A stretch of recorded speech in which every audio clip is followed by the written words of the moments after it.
Haliey Welch better as the Hawk Tuah Girl and the viral clip that launched her into internet fame. Fast forward many months, and she's in a very different spotlight. She's sitting across from FaZe Banks. The lights are bright, the mics are hot, and the subject is impossible to dodge: her Hawk meme coin scandal. This was supposed to be her chance to clear the air. Instead, she leans forward and blames it on sniper bots and says she didn't really understand crypto in the first place. And 99% of these people don't know shit about crypto. Just and like I'm you. one of them. Just like you, exactly. I'm one of them. Exactly. No ownership, no apology. FaZe Banks stares at her like he's waiting for the real answer. It never comes. Thank you to all my true fans and all the people that actually watch my stuff and they keep up with me. We're trying to sort out all the pieces and stuff to like get all this figured out and make everything right. Oh my god, I'm gonna cry. No, don't cry, don't cry. Don't cry, everything's gonna be good. We're gonna be good. How did someone who made $500 million in 3 hours end up here? Let's rewind. But before we do, if you enjoy content like this, subscribe to the Celeb Spring. It all started months earlier in the most unexpected way possible. Haliey Welch wasn't a YouTuber. She was just another person in Nashville on a hot summer night, caught by a street interviewer with a flirty question and a fast answer. 2 words: Hawk Tuah. The internet did the rest. Within days, the clip was everywhere. Instagram Reels, TikToks, Twitter memes, everyone had an opinion. And whether you thought it was hilarious or annoying, you couldn't avoid it. Suddenly, she was the Hawk Tuah Girl. TV spots, podcast invites, collabs with influencers she didn't even follow a month ago. She started selling merch and hats with the phrase plastered in bold letters, the kind of merch you buy as a joke and keep because it's a weird piece of internet history. And somewhere in all the noise, the seeds of the next chapter were already being planted. If you were watching closely, you could see where this was going. She started showing up at crypto events, even a Bitcoin conference, praising Michael Saylor like she'd been a fan for years. On podcasts, she'd drop little hints about getting into the space and big opportunities coming. And then, out of nowhere, the idea dropped: Hawk Token, marketed as a commemorative token for the fans, promising connection and even financial opportunities. On the surface, it sounded like a fun novelty, but if you looked even a little closer, the cracks were obvious. And those cracks, well, they were about to turn into full-blown warnings. The white paper? Vague. Buzzwords stacked on buzzwords, with nothing that explained how the coin would actually work. The token allocation? A giant chunk to the team. 5% to Haliey herself, 5% to the company. The pre-sale? Insider discounts so steep it was basically free money, and most of those wallets were based in Asia. And then the big one. At launch, 96% of the supply was controlled by insiders. You don't need to be a blockchain analyst to know what that usually means. Still, people pushed the doubts aside. After all, the hype train was already at full speed. And finally, during mid-2024, the Hawk token launched. My Hawk meme coin is live! The hype was everywhere. Crypto influencers, meme accounts, even casual fans talking about how this Haliey's token might be the next Doge. In just 3 hours, the market cap shot up to nearly $500 million. And then it collapsed, 91% gone in few hours, over $1.5 million in transaction fees raked in within a single day. Blockchain trackers started piecing it together, early investors dumping right after launch, the classic pump and dump playbook. People weren't just disappointed, they were furious. And that anger, it was just getting started. One moment, people were posting screenshots of their gains, the next they were watching their portfolios evaporate in real time. And the stories started pouring in.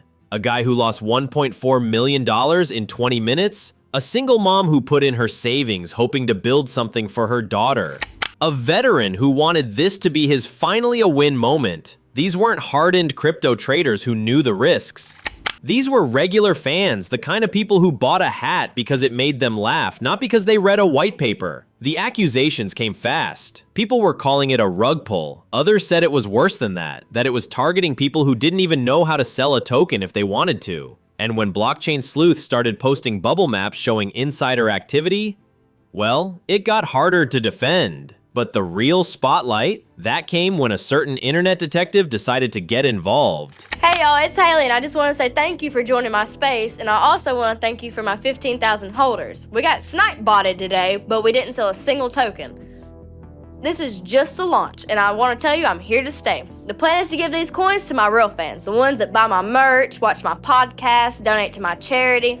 And I also wanted to tell you that I learned a lot along the way, but I just want to say screw the sniper bots, and I'm not going anywhere. If you know crypto scandals, you know CoffeeZilla. And when he called this one of the worst launches he'd ever seen, people listened. He broke it down. $3.3 million siphoned by insiders. Wallets linked to the team dumping tokens immediately after launch despite public denials. And leaked messages from someone named Alexander Larson Schultz, better known online as Doc Hollywood. According to those messages, the deal was simple. 50-50 profit split between Haliey and the project on presale and fees. If true, that would mean Haliey was owed over $1.6 million. A lot more than the just 5% of tokens and $125,000 upfront she told her fans about. CoffeeZilla confronted Haliey. He asked for proof, contracts, bank statements, anything to clear it up. Nothing came. I've been tracing it on chain for a while. You guys generated over $1 million in fees while y'all's fans got rug pulled.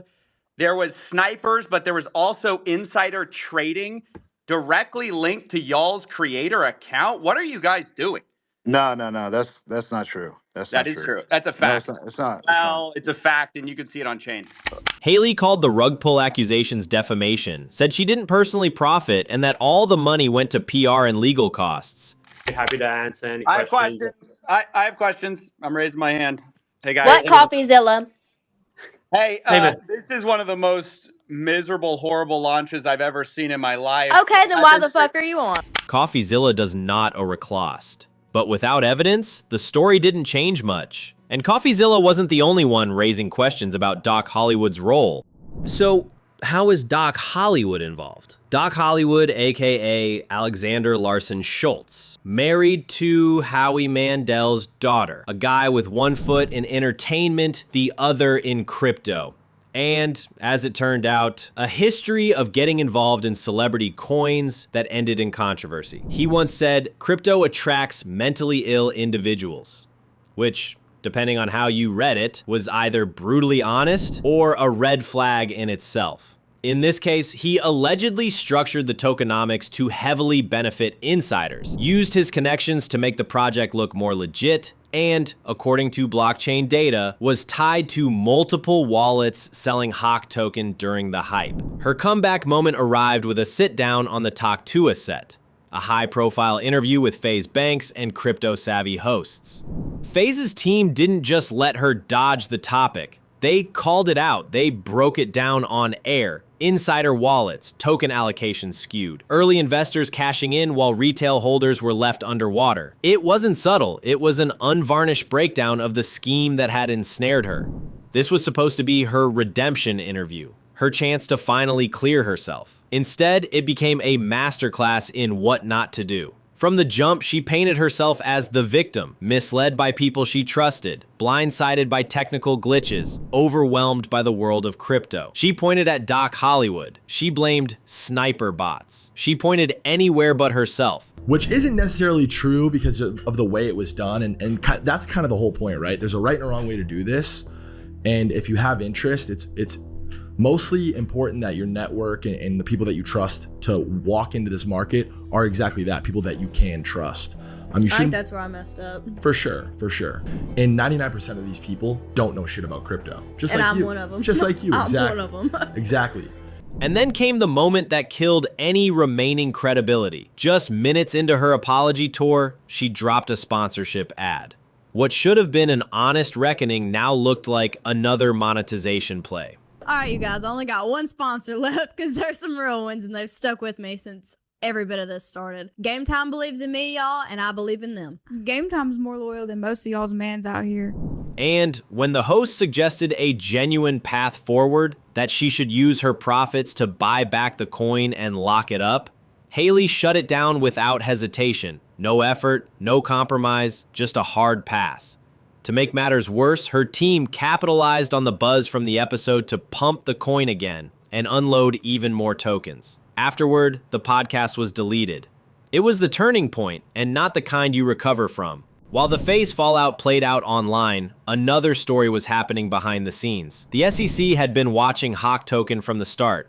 They investigated, looked at the wallet movements, the pre-sale allocations, the sudden dumps, and after all that, nothing. The case closed without findings, without sanctions.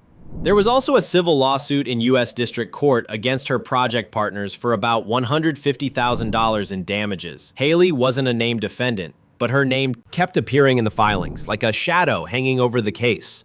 Legally, Haliey walked away clean. On paper, she was in the clear, but certainly not in the eyes of the public. And that gap between legal absolution and public judgment would define everything that came next. And then, Haliey went quiet again. The noise around Hawkcoin faded, threads dried up, timelines moved on. For a moment, it looked like the story might finally die. But that's not how this played out. She reemerged weeks later with a TikTok skit, a mock breaking news bit about herself. No apology, no direct mention of the investors who lost money, just a wink at the camera and a joke about her own viral myth. Breaking news, Haliey Welch. Haliey Welch dead. The Hawk Tuah Girl has died.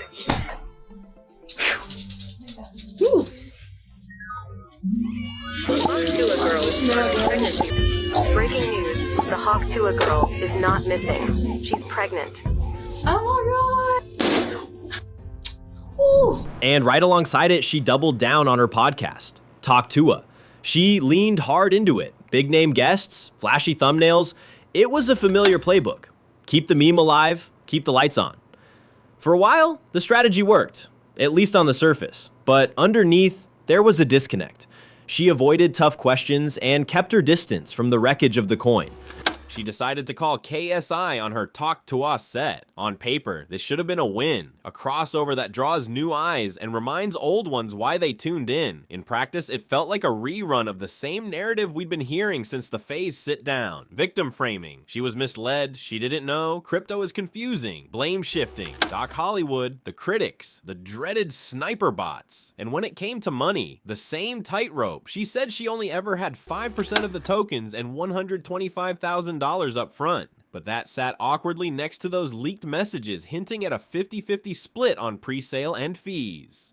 KSI nudged lightly. The conversation drifted back to safe ground. The bigger problem? She wasn't ready for him. No researched questions. No plan to make the conversation two-sided. It felt less like an interview and more like sitting across from someone hoping the guest would carry the weight for them. So the question became simple. If this wasn't the moment to level with people, when was it? By this point, the air had completely changed. People weren't impressed anymore. Online, the verdict was simple. Even without legal charges, the trust was gone. The meme had survived, but the person behind it hadn't. By the end, her entire pattern was there for anyone to see. Victim framing, blame shifting, profit first decisions, contradictions that never got resolved, opportunities for real fixes that she let pass by, and an audience that finally walked away, which brings the story full circle. Back to that tense, quiet FaZe Banks interview. The questions were clear. The chance to take ownership was right there. And then silence. So here's the question.